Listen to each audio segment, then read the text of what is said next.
Good evening and welcome to Tucker Carlson Tonight. People say the federal government seems big, maybe bigger than ever. Well, it actually is the largest employer in the world, the federal government. Nothing else comes close. Not Google, not Amazon, not the Communist Party of China, nothing. How many people work for the United States government? Let's put it this way. There are more than 100 countries around the world whose total populations, that is every man, woman, and child, are smaller than our federal workforce. Entire countries, many of them. The U.S. government, in other words, is astoundingly large, world historically big, scale without precedent, truly gargantuan. So what do all those people who work there do every day? You may be wondering that. Well, it's a good question. Actually, nobody's really sure, including many of the employees themselves. Fundamentally, the federal government is a mystery. Like the universe, it goes on forever.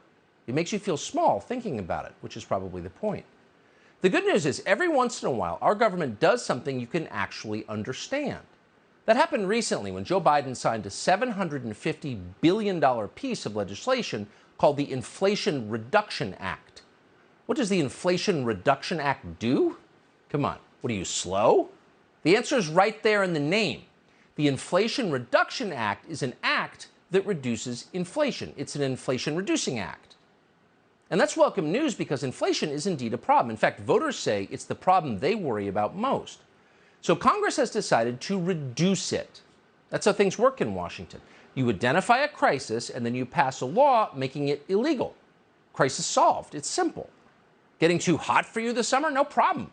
Just have Congress write a law banning high temperatures. That's effectively our climate change policy, and as we know, it works. The science on that has been settled. Don't deny it. Now Congress has decided to bring that very same approach to inflation. Just command it to go down. You can imagine how terrified inflation will be when it discovers it's being reduced by our all-powerful Congress. Wait, it'll say in horror. You passed an Inflation Reduction Act? Okay, fine, I surrender. Gas is now $1.50 a gallon, hamburgers $2 a pound. Sorry for the high prices. That's the promise of this act anyway. But in real life, a lot of people are still wondering, how is this going to work? Hillary Vaughn from Fox was wondering that. So yesterday, she caught up with Senator Joe Manchin of West Virginia. Manchin is the man, the single man whose vote made this bill possible. Is the Inflation Reduction Act really going to reduce inflation, she asked? Here's how Joe Manchin responded. When it comes to inflation, is it misleading to call this the Inflation Reduction Act for Americans when it's not going to make their grocery bill cheaper? It's not going to make everyday goods cheaper for them. Why would it? Well, immediately it's not, but I mean, we never seen anything happen immediately. Like today, it's turn the switch on and off. So as Hillary Vaughn pointed out correctly, the law won't immediately make anything cheaper to buy. In other words, it will not reduce inflation. But Joe Manchin didn't deny this. He didn't seem bothered by it. In fact, his response was, why would it? Well, let's see, because you told us it would, you dishonest little creep. And then you printed another $750 billion of fake money, which is exactly the habit that caused historic inflation in the first place, all this fake money printing. So what's the upside of this bill exactly? Joe Manchin didn't say. Congressman Jamie Raskin of Maryland couldn't explain it either. Watch this. I know that those who've been blaming President Biden for the inflation going up are now giving President Biden all the credit for inflation going down. So we're moving things in the right direction already. Okay, and what parts of the bill do you think will quickly work on that specifically? Next question. I'm Jamie Raskin. I'll say anything. What parts of the Inflation Reduction Act will actually reduce inflation? Next question, says Raskin. He actually said that out loud, as you just saw. In other words, you've caught me lying, and I don't even care. Go away, peasant. So as it turns out, and we hate to break this to you, the Inflation Reduction Act may be a classic example of misinformation. Imagine buying a bottle labeled shampoo and finding out the hard way it was actually drain cleaner. It's like that. So if there's one thing we can learn from the so-called Inflation Reduction Act, it's that in Washington, words no longer have any meaning at all. The empire has officially entered its postmodern phase, where there's no connection whatsoever between the sounds that emerge from the mouths of our leaders and observable physical reality. Congress might as well have called this the Eternal Happiness Act. And why not? That'll probably be the name of the next bill Joe Biden signs. And we hope so, because we are long overdue for Washington to ban sadness. They ought to get on that. Not that this bill was even thought about by Joe Biden. Not that he even noticed this bill. Biden doesn't get too caught up in the meaning of words these days. Biden is definitively post-literate at this point. Here was the scene as he signed his most recent legislative triumph. Okay.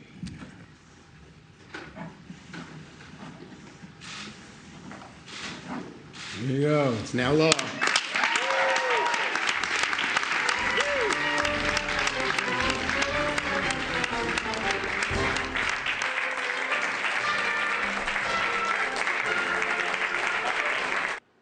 Okay, here we go. I might as well put a sign on his desk saying, this guy has no idea what he's doing right now. Because he didn't, and it couldn't have been more obvious. The 1,000-yard stare was the giveaway. There were doughboys in Verdun who looked less shell-shocked than Biden just did. But the question remained, what was in the bill? Well, let's see. You'll be happy to know that this bill, the Inflation Reduction Act, includes $3 billion for the U.S. Postal Service to buy new electric mail trucks. So why would your mailman need an electric mail truck? No one has ever explained that, but your mailman is getting one. And China is getting even richer from the electric mail truck batteries, which it makes. So there's that. Then there's another $3 billion allocated to block grants for something called environmental justice. That'll be overseen by the EPA, which used to look after the environment, but now it's in the justice business. Environmental justice gets about $60 billion in this new legislation, which is great if you're in the environmental justice business, but it leaves the rest of us wondering, what is environmental justice actually? Well, according to the bill, it means, and we are quoting here, facilitating engagement of disadvantaged communities in state and federal advisory groups, workshops, rulemakings, and other public processes. Okay, that sounds confusing, but also expensive. In all, the EPA alone gets more than $40 billion in this bill, including more than $30 billion for so-called disadvantaged communities. What are those? Well, they're not really defined. People who vote for Joe Biden. So what it really means is the EPA is going to spread more identity politics and race hate. Are you sick of that yet? The Biden White House is not sick of it. They're all in. For context, to show you just how all in they are on that, the total annual budget of the EPA currently stands at about $10 billion. So this is a lot of money flowing to equity and the disadvantaged. And of course, everything hangs on definition. So who gets to define what disadvantage is, a disadvantaged community? Well, that would be the EPA's administrator, a guy called Michael Regan. This is a guy who's in his late 40s who has never had an actual job in his life. He's never worked for real business of any kind. But he does have priorities, and to give you some sense of what they are, we'll tell you what he told The Daily Show this year, and we're quoting, "Everything I do at EPA is through the lens of environmental justice. Contracting, procurement, air quality, water quality, land management starts with, are we protecting the least among us, those who have lacked political representation and those who have not been at the table for decades," end quote. So really, this is about spreading race hate, as virtually everything they do is. They call it equity. It's not about protecting the environment. And if you're wondering how the environment's doing, take a very close look. Is anyone monitoring the chemicals in our water? No! We're busy conducting workshops for billions of dollars with disadvantaged communities. Right. So that may not be helping the environment, but it's definitely not reducing inflation. Inflation reduction is not the same as protecting people who lack political representation. That's, of course, Joe Biden's base, the 81 million who voted for him. That's what this bill is really about, rewarding his voters. That would include virtually every bureaucrat in Washington. They do very well in this bill, of course, as long as they promise to spend it on equity, however they want to define that. There's $25 million for the Government Accountability Office to determine, quote, whether the economic, social, and environmental impacts of the funds described in this paragraph are equitable. The bill also calls for $10 million to be spent on equity commissions within the Department of Agriculture to combat racism, in other words, to commit racism. Really, not since the German government 80 years ago has any government ever paid closer attention to people's genetics. That's true. And yet no one notices it for some reason. Well, we do. There's more than $2 billion for the General Services Administration, something called the Federal Permitting Improvement Steering Council. That gets $350 million. The Bureau of Indian Affairs gets $220 million. The Office of Native Hawaiian Relations gets $23 million. And it's not just bureaucrats who are getting paid. There are billions of dollars in new tax credits. Who do those go to? Joe Biden's donors. Of course, not to you. Are you in private equity? No. No, you're not. So you don't get anything. Biden described these credits yesterday.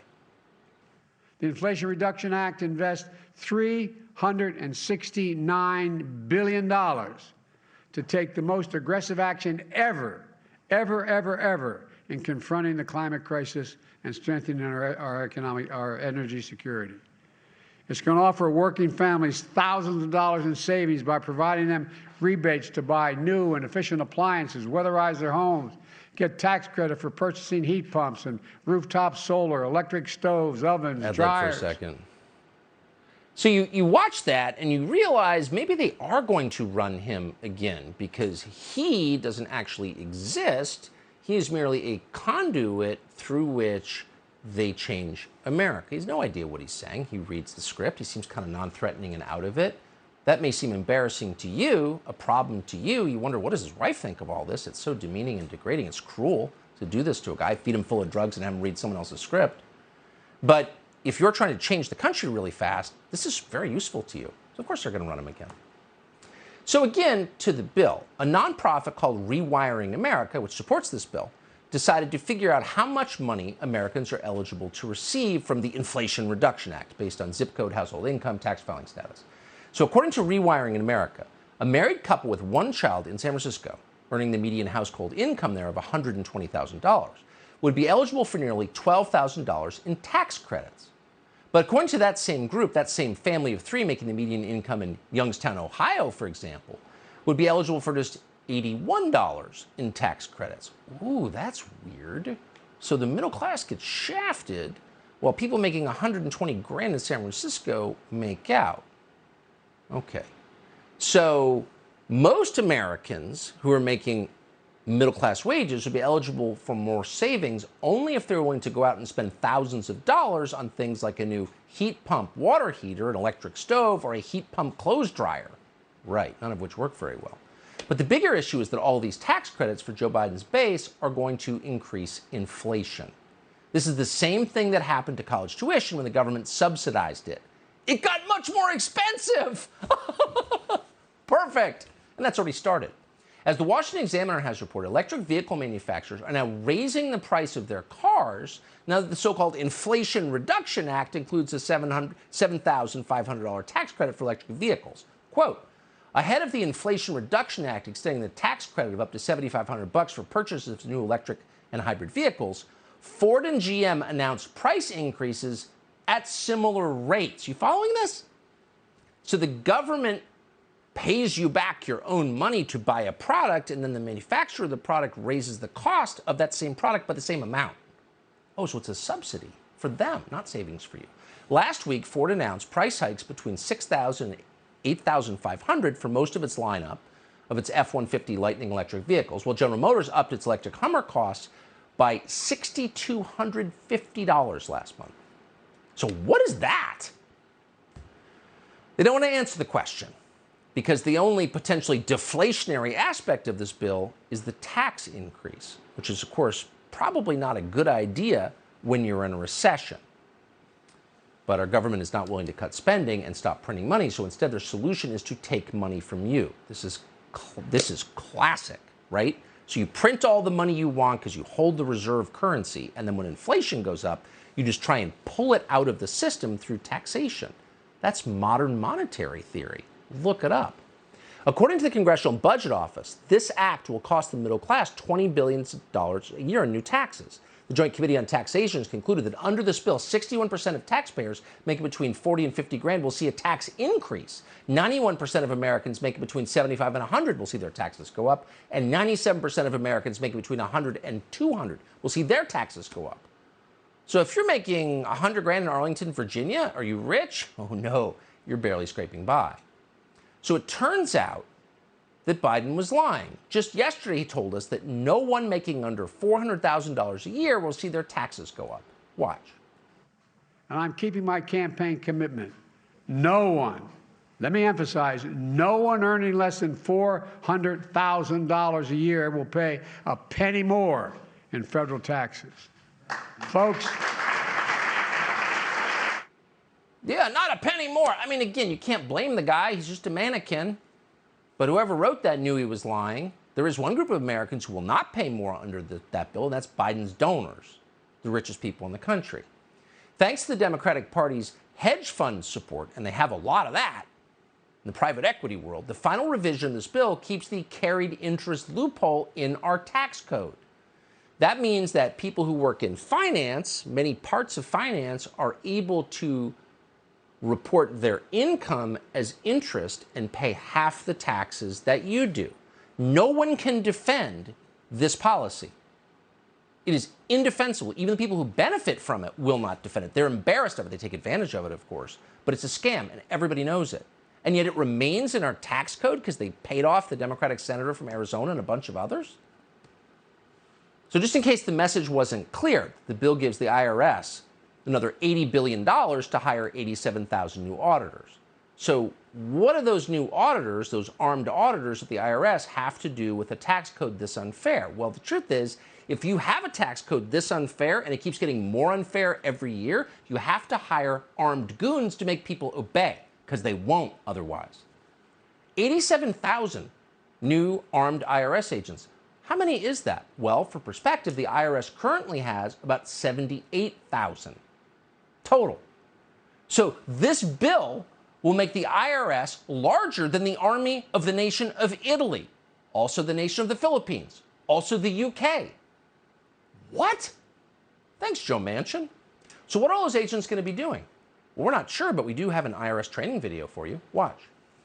In addition to being accountants, we're also law enforcement officers, which is very interesting because a lot of the special agents that work for the IRS, they don't come from a law enforcement background. We get to do the same things like all the other law enforcement officers do. Things happen, we have to be able to respond, so we have to be ready. So we teach our agents to fire a firearm to be able to shoot.